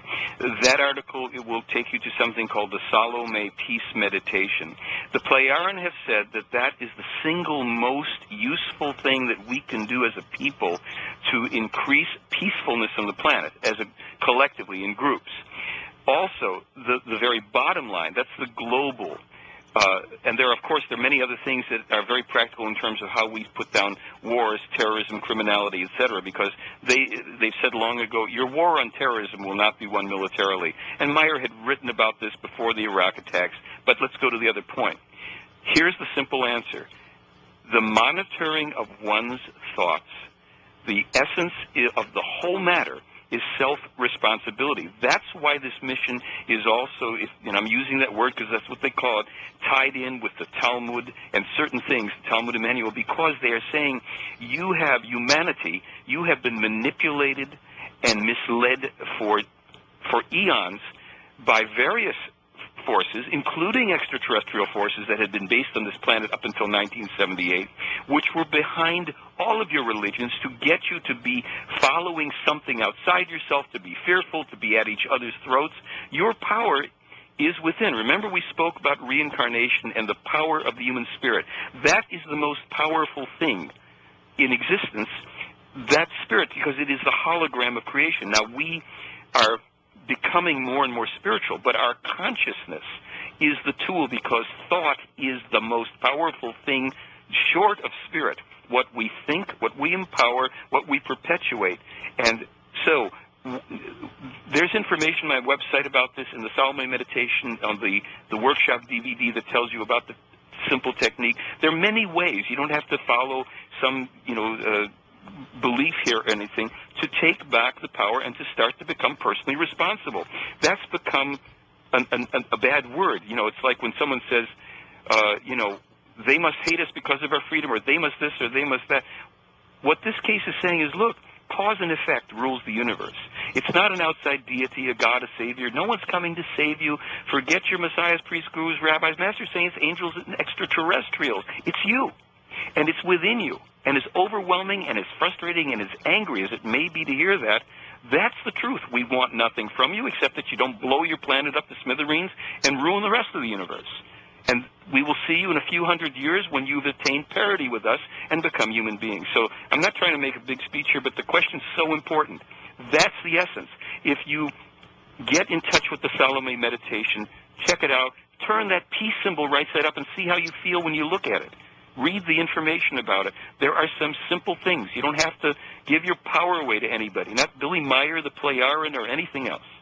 Okay, thanks. Let's go west of the Rockies. Your turn on Coast to Coast. Hi, great show, Mike and George. Thank you. Calling from beautiful BC and Canada here on the West Coast. I was very privileged to be involved with, Colonel Stevens and an empathic group who we actually had beam a ship come to us once a week for a period of about 2 months, and we could just think the question, and our telepathic host would answer, or they would answer through her.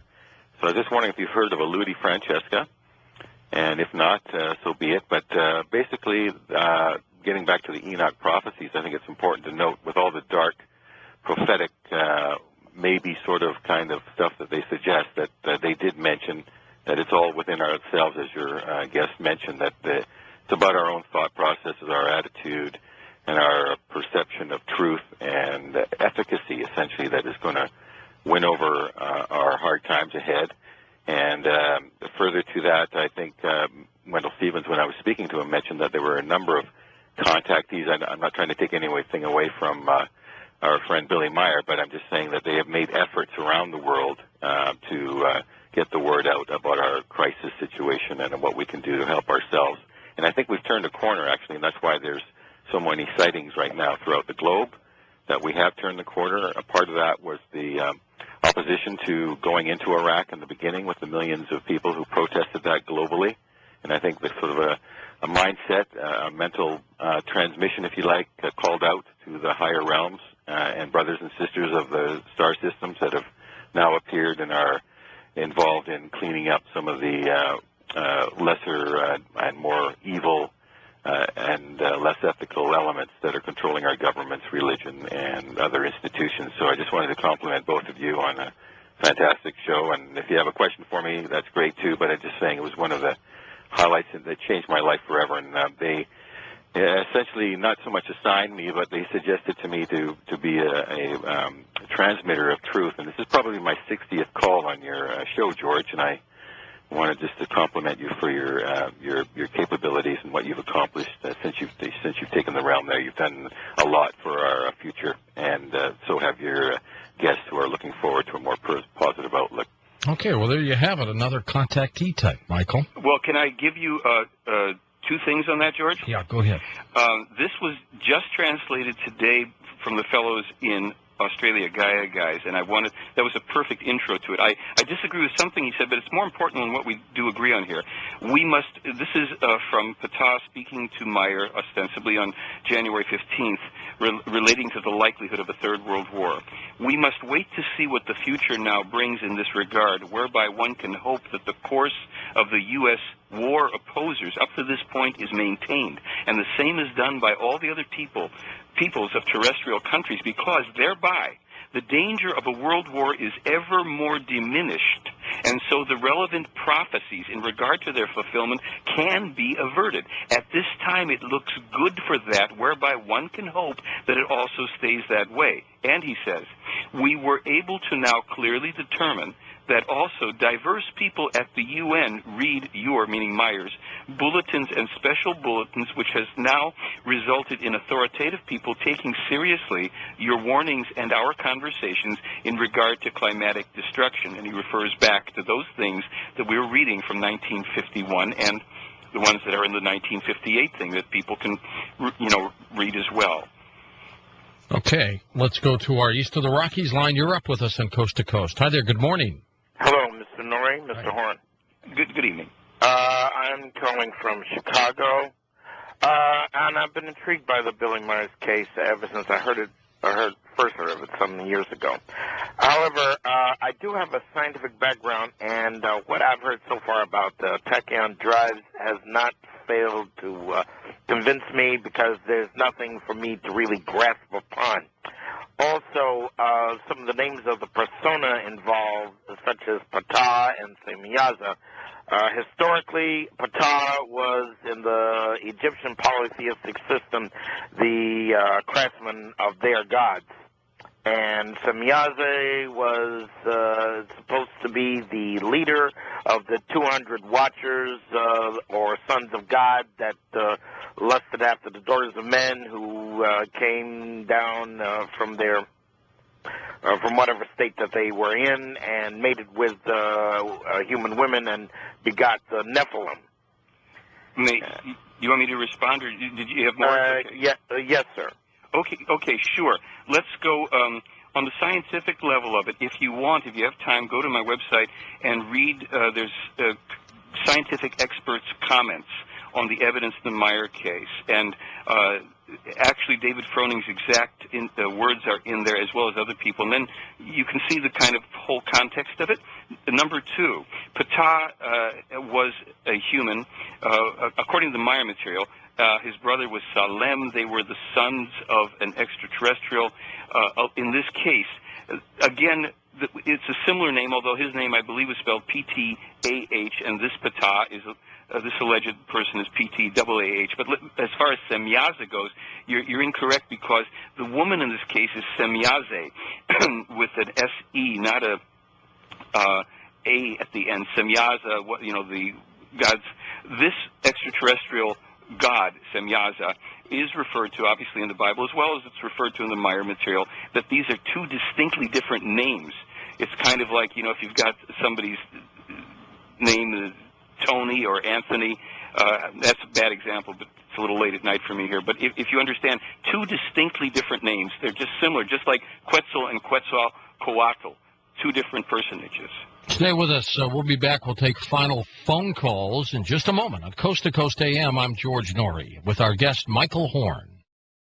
On our next Coast to Coast program, Dr. Jeffrey Long joins us discussing the very latest in near-death experience and research. So make sure you're part of our next Coast to Coast show. Michael, you had mentioned, as we were talking about the assassination attempts, we're up to 21 now, but a couple of them were performed by extraterrestrials. They tried to do Billy in? Yes. Before I forget, can I tell you one more thing that was fairly new information from the Meier case, and I'll go back to that, I promise you. It'll be quick. According to the information Meier received from the Pleiaren, some of it very recently, AOL did a deal somehow with the CIA. The Dalai Lama is an asset to the CIA, and I'm just giving you the bullet points on this, and who knows if it's true or not. Mm-hmm. There's the latest thing that came translated was a conspiracy between Microsoft and the NSA to construct their new operating platform, Vista, in such a way that it is wide open for illegal secret observation and manipulation of all the files on your personal computer. Well, we got that out of the way. I wanted to say it, and I use a Mac, so I don't know about that Vista thing. Okay. Anyhow. According to this information, for several thousands of years, a splinter group from the Pleiaren, in other words, it's from the same parent group of extraterrestrials. And they look the same, right? Yeah, they look the same, human beings, had been here. They were responsible for setting religions in motion, for blood sacrifices that emerged and were perpetuated through certain religions. They were based under the Great Pyramid at Giza, and they had there were large structures of, let's say, rooms and access ways that had been constructed in the past when the Great Pyramid was originally constructed, according to the Pleiaren, 73,300 and about 30 years ago. 73,330 plus years. The pyramids were constructed for various purposes. They also were designed as warning systems, et cetera, et cetera. This group enlarged and enhanced a certain area underneath, in which they also kept a large craft that may well have been the craft that Edgar Cayce said existed under the pyramid, and other smaller craft. They had, up until the 1970s, well over 700 political and religious leaders under a hypnotic type of influence, a mind control influence known as telenautic control, that they could generate and pass through electrical receivers, radio, television, what have you, and directed at particular individuals. This is the story. They also were behind a black arts group known as the Tula Society, which was behind Hitler, and that they indeed were an energetic source to direct Hitler in the evil direction that he went. They did appear, and just to contradict the fellow that called before, most of the sightings that we see nowadays, at least according to Playaran, are mainly U.S. military craft and some others, not extraterrestrial. However, these beings did have craft. They created holograms such as the miracle at Fatima. They had a false second coming engineered that they were going to pull off with the help of a guy named Reinhold Schmidt, a California corn merchant back in the 60s or so, who was under a form of influence by them, thinking that he was a contactee and that he was on board spaceships, and they had actually remanufactured artifacts that would duplicate the original artifacts of the crucifixion, the cross, etc., that have long since turned to dust. This is part of the Asket Journeys with Meier, in which all of this was put out. They attacked Meier in 1978, I think it was in August, during a time in which there was a holiday and cannons are shot off in the valleys and what have you. They sent a remote craft using a sound beam weapon right above his place, and the plan was to generate a sound beam, have the place explode, look like a stove erupted or what have you. What they didn't know, and I'm talking fast because I know people want to ask questions, what they didn't know is that the Playaran had a ship that they had stationed above Meier's home and screened it so it couldn't be seen by them. And when the attack was generated, it didn't hit the house. It hit around the force field of the Playaran craft, constituting an attack on them, and they could now act in self-defense. Otherwise, they had no right to interfere with these people.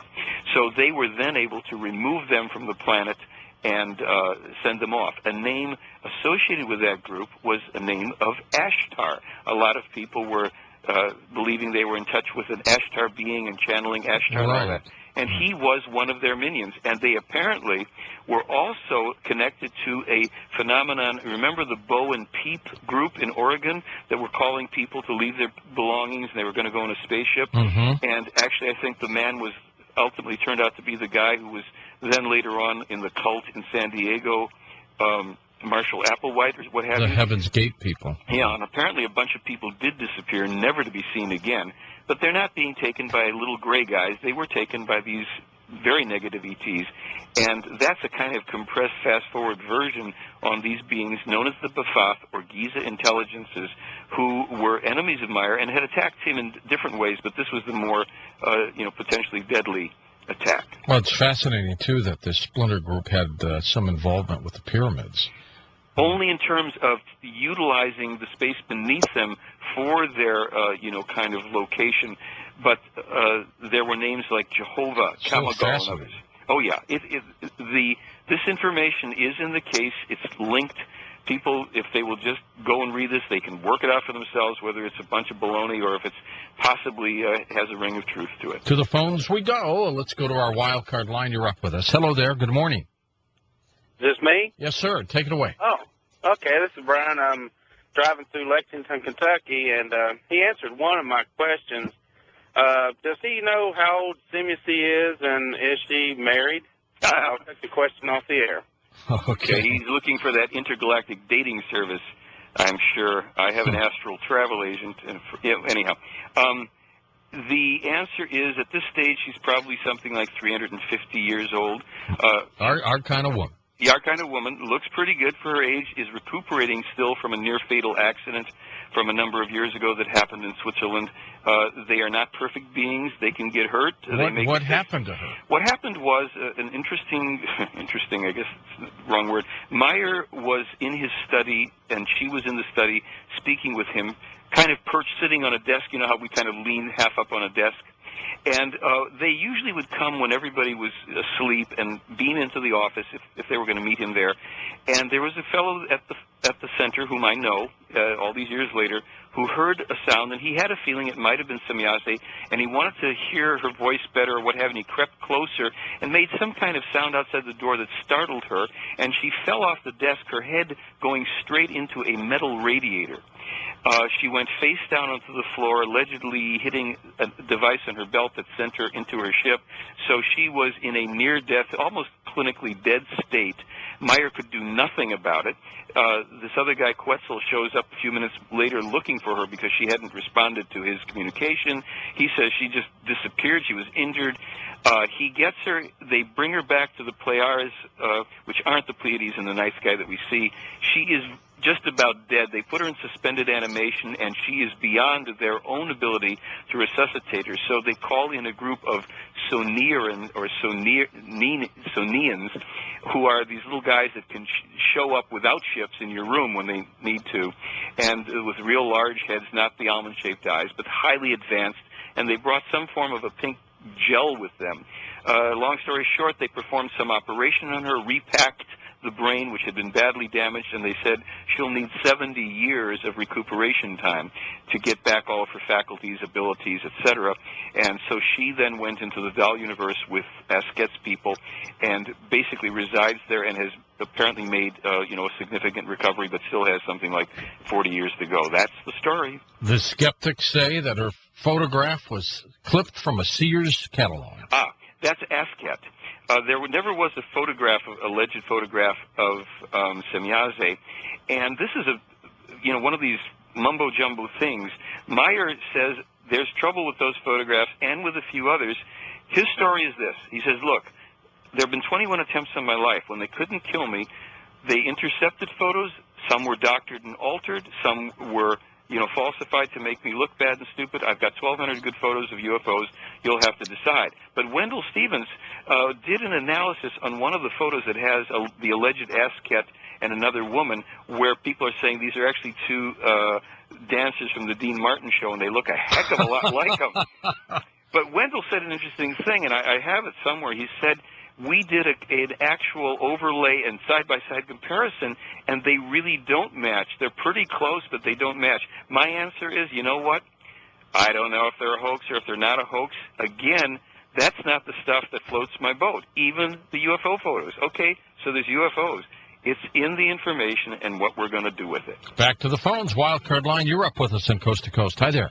Hi there. I just wanted to say to Michael, I really think you crouch your theology and ufology because you wouldn't have an audience otherwise. Like you said, who cares if the photos are fake or not? Basically, in your point of view, because you want to get across a theological point of view, which is fine, but don't crouch it in ufology because, like you said, you don't know whether they're fake or not. One thing is the Harco Star garbage lid handles. You can see those plainly on a couple of the photos that they're garbage can handles. So my question is, would you agree that that basically you're going off on a theological point, whereas you're not really interested in the hard science of the whole fact? Well, let me answer you. First of all, let me go to the garbage can handles. There's so much information, and we went through it. I don't know if you were here in the beginning. We went through it on the wedding cake ship. It's not a plastic garbage can lid. Make of it what you will. That's been so thoroughly. Make one of those. Send it to George, and then I'll be interested in your opinion on it. As far as theology, no. Since the Meier case is anti-theos, it is not a God-oriented or religious-oriented case. If I did not refer to the Talmud Emmanuel and simply stayed with the prophecies that have come true, and go read the prophecy section, there's zillions of them. The Meier Context DVD is legal proof, my friend. We have information on there about specific events that occurred after the DVD, let alone the prophecies, were published. So I'm not a religious person, never have been, have no interest in it. I'm not a theo or a theologist either. If you have trouble with that information, I understand it. But get your own story straight. Do a little serious homework and research. And if you can duplicate the wedding craft ship, I announce to the worldwide audience, I will eat the model. Okay? Are we straight? Michael, the propulsion system to get here, did they talk about wormholes? They don't talk about wormholes. They talk about the fact that you do not travel through space in a linear fashion, and I'm sure our scientists know that, see, we haven't gone really into space yet. I mean, our space platform is not a space platform. It's a near-Earth platform. In order to actually travel in space, you have to have a propulsion system that can get you going fast enough that you can make a significant distance in the lifespan that you have. Therefore, one of the concerns they have, and they've expressed, that the two genetic modifications made to the human race, according to them, by our ancestors in the Syrian star system, were the increased aggression and the shortening of the lifespan to 100 years or less. Our scientists are already on to this idea that we will find the genetic limiters on the lifespan and boost them up, because we can't even get into our technology and take these space trips in the physical vehicles that will have to be built until our lifespans can accommodate it, since we will not have hyperspace propulsion for a long time. They speak about light-emitting beam drives, they speak about tachyon systems and other things, and I am not a physicist, so I can't do much with that information. There is a good deal of it, and if you read German, you get Guido's book about travel in time and space. There's just so much here, and again, people will have to weed through it and make up their own minds. And if the skeptics are not happy with this, I can't help that. Okay, let's go west of the Rockies. Good morning. You're on Coast to Coast. Good morning. How you doing? Good, sir. Thank you. One question. I actually have a couple, but if I could get a quick answer on what he said about the peace sign.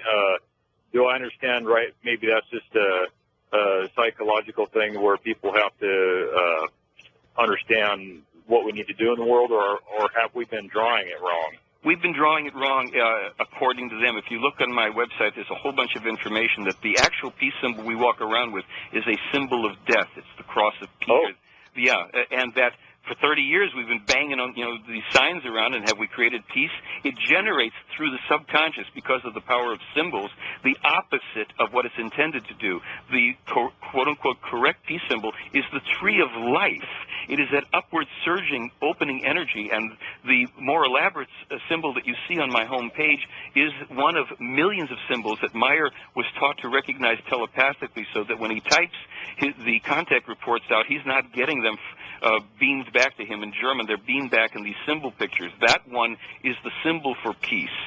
So this is all very new stuff to us, and it'll sound hokey to some people. Others will be inspired. Look at the peace symbol in its so-called right-side-up shape and see how that makes you feel. Maybe it doesn't do it for you. Right.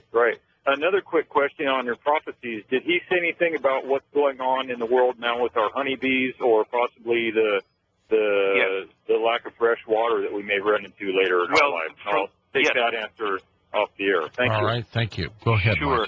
Michael. For a long time, they've said that water is going to be a critical problem. There's a shutting down of the law of natural abundance, is I think one way they expressed it. The honeybee syndrome is one of them, because nature works in its own brilliance, in this brilliance of creation. Everything is meant to work together in a certain way. By poisoning the environment and polluting things, and the honeybees dying off, we're killing ourselves off, killing our food sources. This is just one of these things in the chain. And this is a large part. They've been talking about environmental devastation ever since they contacted Meier, and when he was 14 years old, he was writing about it. This stuff, I don't think there's a specific thing that mentioned the honeybees, just to be precise, but when you read the 1951, the 58 prophecies, the Enoch prophecies, when the new Talmud comes out, it's got supposedly the original prophecies and predictions of Elijah and Jeremiah, which have been in the keeping of the Pleiaren. I know this is like spewing out, clouds of what do we do with this kind of stuff. But what we do with it is we look. If there really are 55 years of specific, prophetically accurate information, that's a foundation of credibility. That means, at the very least, all we need to do is to look at the other stuff they're trying to get us to look at. The information on the peace symbol, the prophecies for these times, to take responsibilities for ourselves, work together, get rid of false leaders, let the leadership come from the ground up. Michael, what do you think is the most compelling evidence that would allow you and so many other people to believe that Billy Meier is telling the truth? Well, I don't think we need to believe that he's telling the truth. Either we find that there's truth. For instance, as I said, stuff that I put on the Meier context, stuff that's in these published books, of events that take place afterwards. There are, some people can say, well, how do I know this particular document? We have enough. with copyright dates on DVDs and in books that you can say, hey, that's specific. That's not a general thing like there might be a snowstorm in Brooklyn. We're talking specific things. And then when you get into that, you have to think and take responsibility. George, it's really the best question, because if you think about it, if this is real, if these people are real, they could prove it in 2 minutes. It wouldn't take 55, 65 years, but we have to work for it. We've got to struggle through it. We've got to attack the messengers. We've got to do all of that stuff. And I'll quote one line or two, if I may, from the Talmud. I know this is sounding religious. One line, that's all we'll have time for. Since I will certainly return at that time, I will let them recognize me. This is as the law and destiny ordain it, and so it shall be. Michael, thanks for being on the program, as usual. My pleasure. Thank you. It's Michael Horn, and his website is theyfly.com, linked up right now at coasttocoastam.com. For Steve Carr, Dan Galante, Tom Danheiser, Lisa Lyon, Lex Lonehood, Sean Ladesseur, Ross Mitchell, Alan Corbett, Stephanie Smith, Ian Punnett, and Art Bell, I'm George Norrie, somewhere out there on Coast to Coast AM. We shall see you on our next edition. Until then, be safe, everyone.